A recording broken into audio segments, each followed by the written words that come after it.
আলু দিয়ে গোস্ত এটা যেন বাঙালির মনের মতো একটা বন্ধুত্ব, কখনো মজার কখনো অদ্ভুত, কিন্তু ভালোবাসায় ভরা থাকে সবসময়। তো হ্যালো বন্ধুরা, আসসালামু আলাইকুম সবাইকে। সবাই কেমন আছো? আশা করছি অনেক ভালো আছো। নতুন আরেকটি ব্লগে তোমাদের সকলকে স্বাগত। তো গোস্তর পিসগুলো অনেক বড় বড় ছিল আর আমি একটু ছোট করে নিলাম। তো যাই হোক, মাংসের ঝোল যতই ঘন হোক, আলু ছাড়া ভাই সবকিছু অসম্পূর্ণ। তাই আজকে আমি আলু দিয়ে ঝোল রান্না করব। অনেক দিন ধরে ইচ্ছা হচ্ছে যে আলু দিয়ে গোস্ত দিয়ে ঝোল রান্না করব।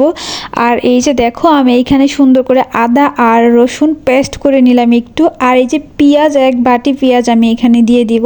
পেঁয়াজগুলো কুচি করে নিছি, ব্লেন্ড করার কোনো দরকার নাই, মানে ব্লেন্ড করলে আছে না একটু টক টক হয়ে যায় তরকারিটা, তাই আমার কাছে ভালো লাগে না।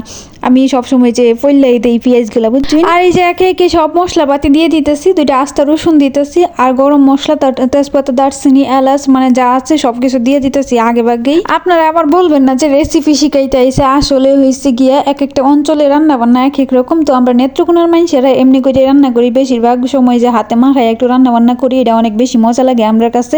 তো আপনারা কে কিভাবে রান্না করেন অবশ্যই সেটা কমেন্টে জানিয়ে যাবেন। আর আমার রান্নাটা দেখেন যে আওলা জাওলা রান্না, আমি সবসময় এরকম করি, আওলা জাওলা রান্না করি। তো তোমরা আমার মতো কে কে আলু দিয়ে রান্না করতে পছন্দ করো অনেক বেশি, আর অনেক বেশি খাইতে পছন্দ করে? আমার তো আলু দিয়ে গোস্তর ঝোল অনেক বেশি পছন্দ। অনেকেই তো আছে আবার যে এক মুঠো ভাত আর ভাতের সাথে আলু আর একটা গোস্ত খাইলে মানে যে মিষ্টি একটা মিলন ঘটে, এটা প্রেমিক প্রেমিকার চেয়েও নাকি গভীর সম্পর্ক। তো এই তরকারি মা খাইতেছি আর আমার একটা কথাই শুধু মনে হইতেছে যে আমার বোন যদি থাকতো এখন, সে বলতো যে আলু দিস না, আলু দিস না, অথচ আলু দেওয়ার পরে সবচাইতে বড় বড় আলুগুলা সেই উঠে আগে খায় নিত, তখন আমি খাওয়ার বেলায় যাই পাইতাম না। তো এরকম কার কার ফ্যামিলিতেও হয় অবশ্যই সেটা কমেন্টে জানাবেন। আমার না একটা জিনিস অনেক বেশি ভালো লাগে, যখন এই যে কাঁচা কাঁচা মাংসটা মা খাই না রান্না করার জন্য, তখন যে একটা ফ্লেভার আসে, আমার মনে হয় যে এই ফ্লেভারটা দিয়ে আমি ভাত খাই ফেলি।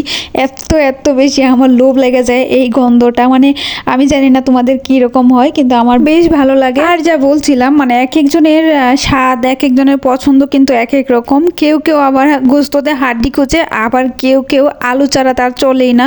সেই সেই এর মধ্যে মানে সিরিয়ালে আমি পড়ি যে গোস্ততে আলু ছাড়া আমার একদমই চলে না। একটা গোস্তর পিস হলেও আমার অনেকগুলো আলু দিলে আমি হ্যাপি হয়ে যাই, আমার আর কিচ্ছু লাগে না।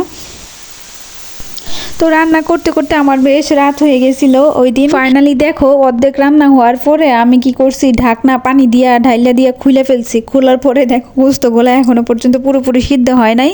তো কি করব আর, এখন আবার একটু নাড়ায় চাড়ায় দেখতেছি, মন চাইতেছে যে উঠে আদা আদা সিদ্ধ মাংসটাই খাই ফেলি। তো খুব ভালো লাগছিল, অনেক মজাও হয়েছিল, টেস্ট হয়েছিল অনেক বেশি।